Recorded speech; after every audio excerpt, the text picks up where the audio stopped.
15 minutes of fame. Let's go. So now let's talk about the Lux versus Clips. Right. There was a lot of stuff going on, you know, in the beginning. Right.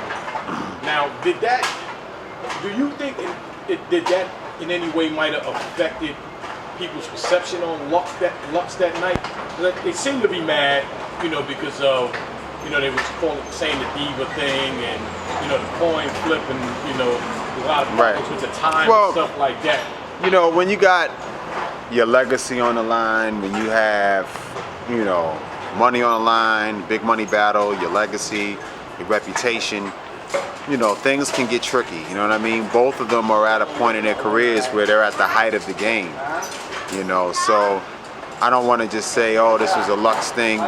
I don't want to place blame on anyone. I mean, I think it was just a little bit of miscommunication and just a little bit of, I think both of them assumed certain things and expected certain things for themselves, you know what I mean? So both of them place high value on their brands, and they both felt that they deserved to come out first, or, you know, whatever other things, you know, that you saw in the stream. And, you know, as guys grow, they get bigger, and, you know, everybody places worth on themselves, and they want to be presented a certain way or to look a certain way. So I just think it was the wrong time to do it, but I understand, you know, the goal in mind, and I respect the value that they take in themselves.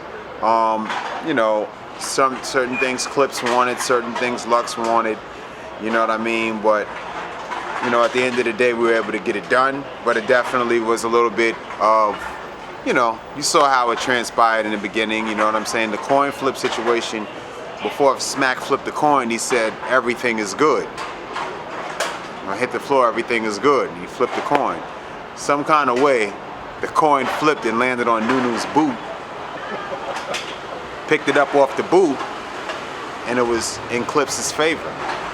You know, Lux's argument was that in flipping the coin, it has to hit the floor. That was his. And then Clips' side was, listen, if we say everything is good, and we all agree to that, wherever it lands, that means everything is good, or what is the point in saying everything is good? So that's where that little back and forth and the egos got into play. That's really what it was about. I mean, it's posturing. You know, when you're on the street, you can do that for 10 or 15 minutes, but when you're in front of a pay-per-view stream, people are antsy, and time is of the essence, and, you know, guys, you know, people, the fans are so anxious to see it happen because it's a scheduled match. It's not like a spontaneous street battle that you're watching transpire before your eyes and you didn't pay your money for it. So people want to get what they pay for. So I think that's more or less what it boiled down to. But it's all good, man. Right, that's going to lead me to another question I want to ask you. Yeah. I've been watching battle rap for a long time, and I see it evolve.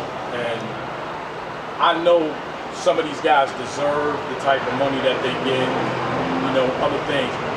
Do you think you guys are going to be able to keep up with all of these guys' demands, whether it be money or anything, the demands? You know how it is when people become stars and they become bigger stars, it's like their demands become bigger. See, are you guys going to be able to keep up with them? Well, it all depends, you know what I mean? What they have to also realize is that the way that they equate their worth, I mean, I can't tell anyone what their worth is. You could be worth $1 million, and if you believe that in your soul and you want to stand on your morals or whatever, then fine. You probably won't be battling. You know, they can always move up, but I just think the rate at which they move up is too fast. There's no way to really equate their worth or say, hey, you know, I got paid $2,000, but now I want 12. And that's it. You know, if no one thinks that you're worth that money, you're not going to get paid. And a lot of times it happens at URL is a guy will go somewhere else and they'll battle for $1,500, and then he'll turn around and ask me for $4,000, and he just battled for $1,500 2 weeks ago, and no one else is paying him that money. And then they'll turn around and say, URL does bad business, man. They didn't want to pay me the $4,000 that they. my man, I don't know anybody any money, bro. You know what I mean? So don't say I do bad business. That just means that I didn't want to give you what you asked for. You know what I'm saying? And it goes two ways. I can make an offer, and you have the right to refuse it. And you can make it a counter offer at me, and I have the right to refuse it. But it doesn't mean that I'm doing bad business. It means that I don't feel that you're worth what you're asking for, and that I'm going to get a return on my investment. So as a sound businessman, sometimes I have to opt out. Lux wanted a lot of money to battle Hollow to Dime. You know what I mean? And that was a battle that was hyped and promoted on URL for some time. But when we came to term, it was just too much. And I opted not to do the battle. Hence, that company no longer exists. You know what I'm saying? A new branch of the company was formed with the remaining partners under a new name. But that company that threw the battle between Loaded Lux and Hollow to Dime no longer exists. Why? Because the finances weren't there. Lux did great business, but maybe they didn't calculate the numbers, and it caused them to fall.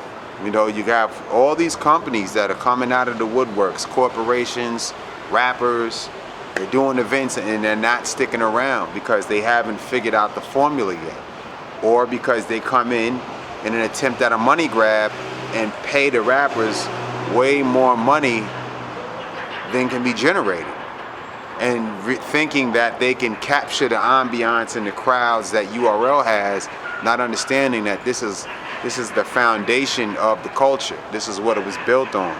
So it takes time for people to respect and want to be a part of something and come out and attend and pay the prices that we charge for stuff. You know what I mean? But going back to your question, you know, I think like at this price, the prices that we're at now are high for some of the events. But this, when the artists raise their prices, it gets passed on to us, and then some of it gets passed on to the consumer. So I think it's just a matter of the artists saying, what are they in this for? You know, because this is all still new. Even though it's 6 years, and in this generation, everybody thinks that's a long time. That's not shit. You know, the music business has been around for over, what is it, 100 years, 80 years? You know, so it's gonna take time for this to really form as its own genre for hip-hop entertainment. It's still a business. So right, it's a business is right. It's a business, and it's very niche.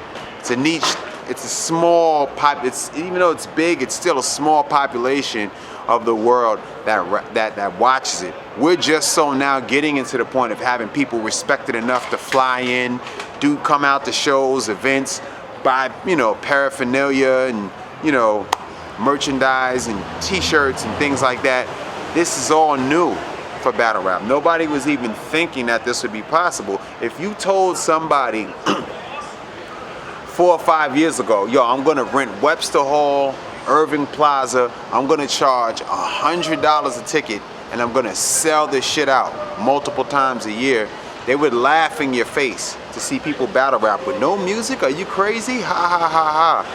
But, you know, and us having that type of dedication and belief in what we were doing, we're able to build up to that, to where people will come out and gladly contribute and help to keep this ship moving. You know what I mean? So I think, like, you know, in terms of these artists raising up their money, you know, they can definitely do so, but maybe they'll battle less often, you know, until this fully develops into a thing where there's a lot of big corporate sponsors and the reach and range of battle rap grows. There's always going to be a cap on what you can make, because if you're asking for $100,000 and I'm in a building that can only generate $100,000, it's just not going to happen. You're one person out of 14 people that might need to get paid that night. So not talking about Mook, pretty much. I'm just talking about there's a number of people that have asked for $100,000. Other than Mook, there's other people that asked for $100,000. Yes. Jeez, I didn't know that. Yes. That's crazy. Yes. So, you know what I mean? It's just to anybody. You know, even when a guy says, yo, I want $75,000 or $65,000, it's just not possible. You know what I mean? And not at this state of where we're at.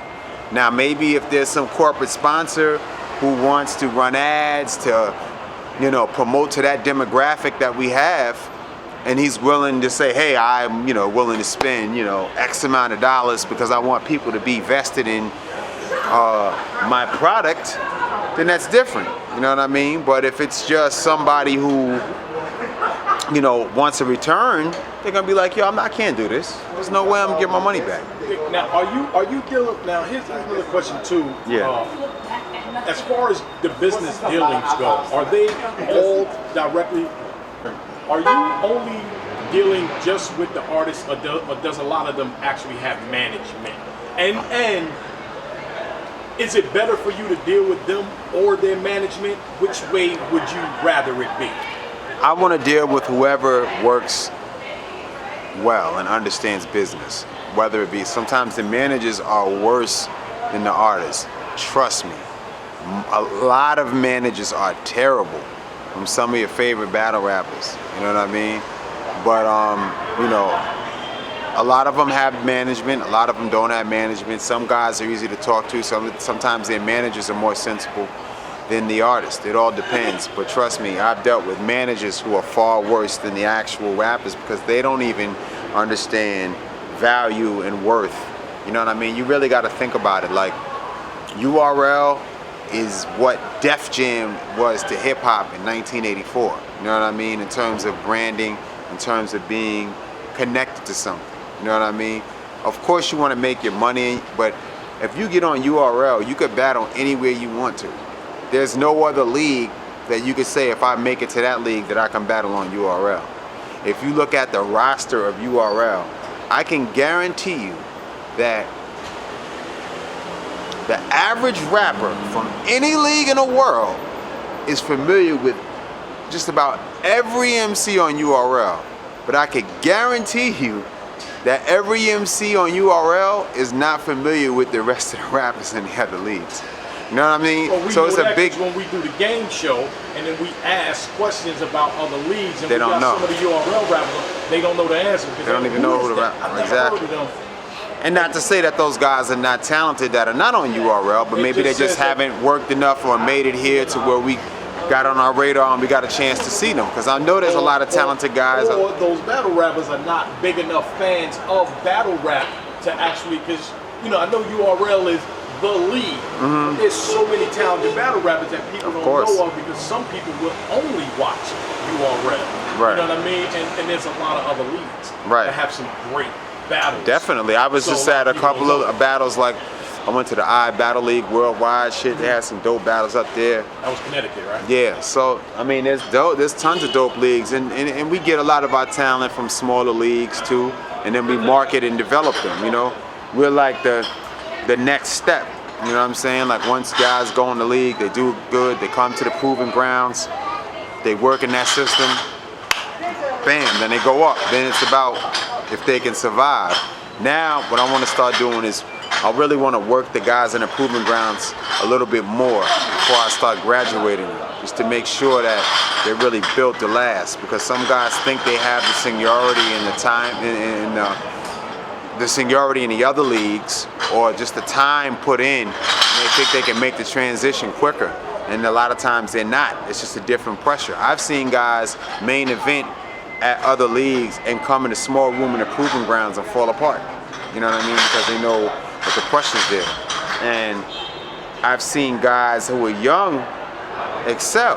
You know what I mean? Like Chess, for instance. You know, to be 17 and to be where he's at as an artist is amazing to me. I think that he definitely has what it takes, and he's still growing. He's only 17. This guy has school tomorrow. You know what I'm saying? It's crazy. 15 minutes of fame.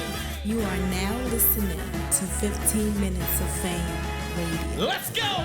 15 minutes of fame radio. Now stepping into 15 minutes of fame radio.